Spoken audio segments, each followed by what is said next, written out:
Welcome to Penrose Learning, where we make understanding easy. You start by powering down and locking the machine, safety first. Once the cutter is inert, check the blade edge and mounting face for nicks or missing screws so you know the failure mode. Next, remove the blade guard and backplate using the 3mm then 5mm keys, keeping fasteners organized. You do this to expose the spindle and bearing area. Knowing the visible condition prevents wasted steps and tells you whether parts or simple cleaning will fix the issue. You now deep clean and measure.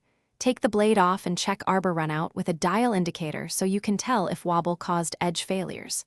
Once done, clean bearing races and lubrication passages with solvent and lint-free cloths.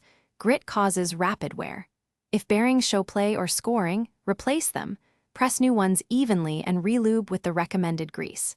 Make sure to torque the mounting bolts to factory spec. Uneven torque is a common cause of recurrent. You finish by reinstalling the blade and aligning it using the manufacturer jig or visual guide. Correct alignment prevents uneven wear. Once reassembled, run a low-speed test cut and inspect the edge. Adjust feed rate versus speed to eliminate burn or tear. If chatter or scallops remain, stop and recheck arbor runout, belt tension, and blade sharpness. Those are the usual culprits. Troubleshooting tip. If problems persist after these checks, replace the blade and bearing cluster.